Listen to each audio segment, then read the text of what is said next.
जय हिंद प्यारे साथियों, स्वागत है आप सभी का एक बार फिर से खोटा किंग ऑफिशियल पे। आइए हम खोटा डोज के 19वें क्लास में आज हम बात करेंगे खोटा साहित्यकार के जीवन परिचय के बारे में। हम अगला जो आज जिस साहित्यकार के बारे में बात करने वाले हैं उन साहित्यकार का नाम हम भी देखेंगे। उन साहित्यकार का नाम क्या है, तो उन साहित्यकार का नाम है भुवनेश्वर दत्त शर्मा व्याकुल। इनके बारे में तो आप सभी ने भली भांति पढ़ा होगा और जानते भी होंगे इनको। इनसे जुड़े हुए आज जो हमारा विषय होगा वो क्या क्या हम लोग समझेंगे। तो सबसे पहले इनके जीवन परिचय के बारे में समझेंगे, उसके बाद इनका जन्म स्थान, जन्म तिथि, इनके माता पिता का नाम, इनकी शिक्षा दीक्षा कहाँ से होती है, इनकी प्रमुख रचनाएं, इनको दिया गया कुछ प्रमुख सम्मान और पुरस्कार और उपलब्धियाँ। ये कुछ महत्वपूर्ण फैक्टरों को हम लोग जानने का प्रयास करेंगे कि आखिर में इनकी क्या क्या उपलब्धि रही है।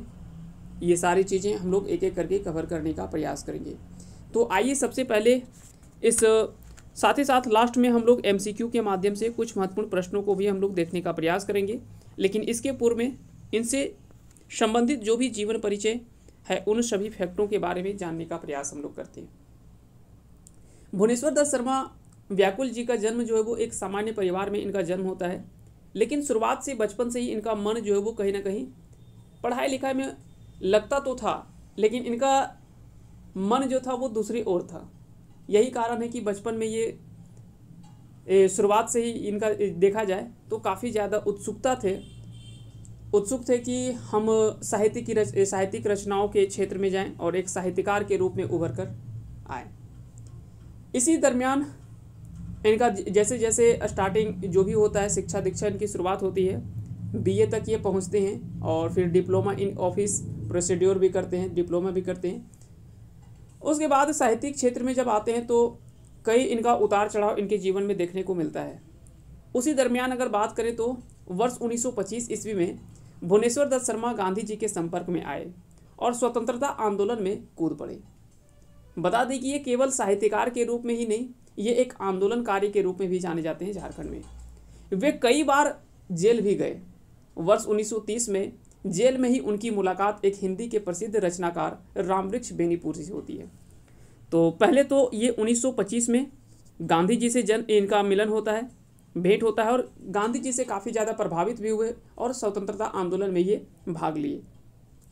फिर 1930 में इनको जेल भी होती है। जेल में ये रामवृक्ष बेनीपुरी जी से, जो कि पहले से जेल में थे, उनसे मुलाकात होती है और इनसे काफ़ी ज़्यादा रचनाएं करने की उत्सुकता जो यहाँ से इनका जो वो और बढ़ जाता है। और वहाँ पे एक कैदी नामक इन्होंने पत्रिका जो प्रकाशित करते थे उसमें इन्होंने जो वो सहयोग भी किया था काफ़ी बेनीपुरी जी का। व्याकुल जी देश को आज़ाद कराने के लिए क्रांतिकारी गीत खोटा और अन्य भाषा में लिखने लगे। हालांकि ऐसा माना जाता है कि उनकी रचनाओं को अंग्रेज अधिकारियों ने जला दिया था, क्योंकि उनकी रचना जो वो क्रांतिकारी थी। तो ऐसी रचनाएं, ऐसा माना जाता है कि जो भी अंग्रेज थे उनकी रचनाओं को जला दिए थे, क्योंकि जो भी सारी रचनाएं इन्होंने किया था वो कहीं ना कहीं एक क्रांतिकारी के रूप में जाना जाता था और ऐसा लगता था कि ये और लोगों को भड़काएगा और लोगों को जागरूक करेगा, इसलिए इनकी सारी रचनाओं को जला दिया गया। लेकिन कहते हैं ना कि जब अंदर से आग लगी हो तो बाहर की आग काम नहीं आता है और वो आग जो वो ठंडा पड़ जाता है। ठीक इनके साथ भी ऐसा ही था। भुवनेश्वर दत्त शर्मा व्याकुल जी का, जो कि गिरिडीह में इनका जन्म होता है, माथाडी एक गांव का नाम था, गिरिडीह में इनका जन्म होता है। लेकिन इनकी शिक्षा दीक्षा और आगे का जो जीवन यापन होता है वो विष्णुगढ़ हजारीबाग में हुआ था। पिता का नाम पंडित बलदेव उपाध्याय और माता का नाम शांति देवी था। इनका जन्म 17 मार्च 1908 ईस्वी को होता है। इनकी पत्नी का नाम सरस्वती देवी था। इनके जीवनी भी आया है, जो कि परितोष कुमार प्रजापति ने इनकी जीवनी को लिखा है। और इनकी जीवनी जो है वो 9वीं कक्षा के खोटा, जब आप देखेंगे खोटा का जो वहाँ पे सिलेबस दे रखा है तो उसमें से 9वीं कक्षा के सिलेबस में इनकी जीवनी को पढ़ना भी है। काफ़ी इंटरेस्टिंग इनकी जीवनी भी रही है। इनकी पूरा जीवन परिचय अगर देखा जाए तो काफ़ी ज़्यादा इंटरेस्टेड भी रहा है। खोटा भाषा साहित्य के प्रारंभिक दौर में महान खोटा कवि के रूप में भुवनेश्वर दत्त शर्मा व्याकुल जी को जाना जाता है। ऐसा क्यों माना जाता है? तो वे केवल रचनाकार ही नहीं बल्कि एक मंचकार, गायक और वादक भी थे। इनके समय में खोटा भाषा का साहित्य रूप में लगभग देखा जाए तो नहीं के बराबर था। लेकिन खोटा भाषा में गीतनाद जैसे खेमटा, झूमटा, झूमर, दोहा, लोकगीत, लोककथा, बुझवल, कहावत आदि का प्रचलन था। इन सबों को भी इन्होंने साहित्य के रूप में लिखने का प्रयास किया है। तो उस समय इन्होंने जो वो इन सारी चीज़ों को लिखने का प्रयास किया साहित्यिक रूप में। इनकी बड़ी उपलब्धि ये मानी जाती है कि व्याकुल जी ने खोटा भाषा में रचनाएं तब की जब खोटा भाषा बोलना और लिखना लोगों के लिए लाज या तो फिर अपमान समझते थे, ये आप अपमान जैसा लगता था। तब उस समय इन्होंने खोटा भाषा में लिखने की शुरुआत की। ये खोटा ही नहीं, खोटा के अलावे हिंदी और उर्दू में भी इन्होंने रचनाएं की हैं। इसलिए उन्हें खोटा के शुरुआती रचनाकार या साहित्यकार के रूप में भी जाना जाता है। तो कई बार सवाल यहाँ से भी बनता है कि खोटा के शुरुआती या तो शुरुआती रचनाकार या साहित्यकार के रूप में किसे जाना जाता है, तो भुवनेश्वर दत्त शर्मा व्याकुल जी का नाम आता है उसमें, उस पंक्ति में जो वो इनका नाम जो वो आगे आता है। हजारीबाग के पहले सांसद स्वतंत्रता सेनानी रामनारायण सिंह ने व्याकुल जी को राष्ट्रीय कवि कहा करते थे। रामगढ़ में 1940 में हुए कांग्रेस के अधिवेशन को सफल बनाने में भी व्याकुल जी का बड़ा योगदान रहा है। तो इस प्रकार से अगर देखा जाए तो व्याकुल जी केवल एक साहित्यकार के रूप में नहीं जाने जाते हैं, वो एक क्रांतिकारी के रूप में भी जाने जाते हैं। और आंदोलन में इन्होंने जो वो बढ़ चढ़ करके हिस्सा भी लिया था। उनका मिलना जुलना कह सकते हैं कि बड़े बड़े लोगों के साथ भी था। कई लोगों ने एक के साथ वो मिले जुले, जिसके कारण से वो काफ़ी ज़्यादा प्रभावित भी हुए। और यही कारण रहा है कि वे केवल साहित्यकार तक ही रुके नहीं और अन्य चीज़ों में भी उन्होंने जो वो कार्य किया। साथ ही साथ उन्होंने बोकारो स्टील प्लांट में उन्होंने नौकरी भी की। तो ये सारी चीज़ों के बारे में हमने देख लिया। अब किसी साहित्यकार के बारे में बात कर रहे हैं और उनकी साहित्यिक रचनाओं के बारे में चर्चा ना करें, ये अच्छा या तो ये अधूरा जैसा लगेगा। व्याकुल जी की रचनाएं समय समय पर विष्णुगढ़ स्थित सुखद खोटा साहित्य कुटीर से जो वो प्रकाशित होता रहा है। तो हो सकता है कि सवाल यहाँ से भी बने कि इनकी रचनाएं जो है वो कहाँ से प्रकाशित होता था। तो ये नाम आपको जरूर याद रखना है, हो सकता है कि आपके आने वाले एग्जाम में पूछा जा सकता है। सुखद खोरठा साहित्य कुटीर कहाँ पे है ये, तो विष्णुगढ़ जो कि हजारीबाग जिले में पड़ता है। यहाँ से इनकी रचनाएं जो प्रकाशित होता रहा है। व्याकुल जी केवल खोटा ही नहीं बल्कि हिंदी और उर्दू में भी लिखा करते थे। इनकी रचनाएं समाज में जागरूकता लाती है, जिसमें यहाँ के मिट्टी और मनुष्य के प्रति प्रेम, दर्द, जन आंदोलन की भावना झलकता है। इनकी गीत और कविता शिक्षा, सामाजिक कुरीति, समाज में बदलाव पर अधिक बल एवं कह सकते हैं कि जोश भर देने वाला इनकी सारी रचनाएं देखने को मिलती है। जब आप इनकी रचनाओं को पढ़ेंगे तो ऐसी ऐसी रचनाएं आपको देखने को मिलेगा कि लगेगा कि हाँ, एक युवाओं में अलग जोश भरने वाला इनका जो वो सारा रचनाएं देखने को मिलता है। इन्होंने कहा था कि अगर आप युवा हैं तो आप कह सकते हैं कि एक काफ़ी ज़्यादा इनका चर्चित एक पंक्ति है। उस पंक्ति को थोड़ा सा हम उतना याद नहीं आ रहा है हमको, लेकिन काफ़ी ज़्यादा जोशीला इनका पंक्ति रहा है, क्योंकि क्रांतिकारियों के लिए वो उस समय लिख रहे थे। तो क्रांतिकारी के आधार पर इन्होंने जो वो शब्द एक एक ऐसे शब्द चुन चुन करके ये शब्द की रचना करते थे, जो कि लोगों को काफ़ी ज़्यादा प्रभावित करता था। इनकी रचनाओं में अगर बात करें तो हिंदी रचनाओं में प्रताप, वर्तमान, कर्मवीर, लोकमान्य, विश्वामित्र, पंच, हिंदू, हिंदुस्तान, बालक, जनता और जागृति, जनता, सफ़र का साथी, छोटा नागपुर, कलम ए व्याकुल, तरान ए व्याकुल। उसके अलावे खोटा में इन्होंने कुछ गीत भी लिखा था, जैसे मादल, किसानों की आंत्रनाद, मादल ध्वनि, मधुर ताल की रचना जैसी रचनाएं इन्होंने किया है। उर्दू में भी इनकी दो कृतियां काफ़ी ज़्यादा चर्चित है, हुस्नो ए इश्क और फलक से। ये दो रचनाएं इनकी उर्दू में भी लिखी गई है, हुस्नो ए इश्क और फलक से। ये दोनों रचनाएं इनके द्वारा लिखा गया है। इनके साहित्यकार जीवन में काफ़ी ज़्यादा उतार चढ़ाव भले रहा हो, लेकिन इन्होंने कई ऐसी रचनाएं की और जिन उपलब्धि को देख करके श्रीनिवास पानुरी स्मृति सम्मान से उन्हें 1989 में 1989 में इन्हें श्रीनिवास पानुरी स्मृति सम्मान से भी सम्मानित किया गया है। तो ये भी आपको याद रखने हैं। ये बोकारो स्टील प्लांट में ये ऑपरेटर के रूप में ये कार्य भी इन्होंने नौकरी भी की है। आइए हम एक एक करके अब इनसे जुड़े हुए महत्वपूर्ण प्रश्नों को देखने का प्रयास करते हैं। क्या क्या प्रश्न बन सकते हैं, तो हालांकि लगभग आपके पॉइंट जो भी पॉइंट बन सकते हैं वो सारे कहानियों के माध्यम से हमने आपको बताने का प्रयास किया। और जब आप सवालों को देखेंगे तो हो सकता है कि इन चीज़ों को अगर आपने ध्यान से सुना होगा तो वो सारी चीज़ें सुन करके आप आसानी से इसका सभी आंसर आप कर पाएंगे। चलिए शुरू करते हैं पहले सवाल की ओर। आज का पहला सवाल है कि भुवनेश्वर दत्त शर्मा व्याकुल जी कौन उपनाम में जानल जा है। तो व्याकुल जी को पहला तो व्याकुल के नाम से जाना जाता है। ये गिरिडीह में इनका जन्म हुआ था, माथाडी में, इसलिए ये गिरिडीहवी के नाम से भी ये रचना करते थे। जब ये रचना अपनी लिखते थे तो वहाँ पे गिरिडीहवी लिखते थे। और रामनारायण सिंह ने इन्हें क्या है, राष्ट्रीय कवि की भी संज्ञा दी थी। तो इसलिए इसका सही आंसर क्या हो जाएगा, ऑप्शन डी, यानी ये सभी उपनामों से जाने जाते हैं, व्याकुल, गिरिडीहवी और राष्ट्रीय कवि। तो हो सकता है कि ऐसा सवाल भी आपसे पूछा जा सकता है। अगला सवाल है कि भुवनेश्वर दत्त शर्मा व्याकुल जी राष्ट्रीय कवि कह के संबोधित कर लेहला। तो के कह करके संबोधित कर लेहला, तो रामनारायण सिंह जो वो इनको जो वो राष्ट्रीय कवि कह करके संबोधित किए थे और इसकी उपाधि जो इन्होंने ही दिया था राष्ट्रीय कवि की। आइए आगे बढ़ते हैं। अगला सवाल है व्याकुल जी के बापे का नाम बतावा। तो इनके पिता का नाम पंडित बलदेव प्रसाद उपाध्याय था। इसका सही आंसर क्या हो जाएगा, ऑप्शन सी इसका जो वो राइट आंसर हो जाएगा। अगला सवाल है कि व्याकुल जी माया का नाम बतावा। तो इनकी माता का नाम शांति देवी, इसका सही आंसर हो जाएगा, यानी ऑप्शन सी इसका जो वो राइट आंसर हो जाएगा। अगला सवाल है कि व्याकुल जी का जन्म ठाव बतावा। तो इनका जन्म जो वो कहाँ पे हुआ था, माथाडी गिरिडीह में हुआ था। लेकिन हो सकता है कि आपको ऑप्शन यहाँ पे फंसा सकता है।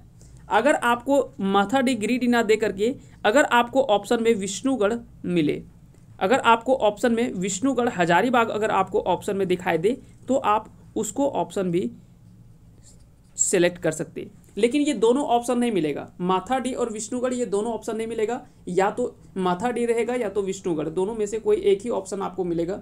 जन्म इनका जो वो माथाडी में हुआ है, लेकिन इनका लालन पालन जो वो यानी पालन पोषण जो इनका विष्णुगढ़ हजारीबाग में हुआ है।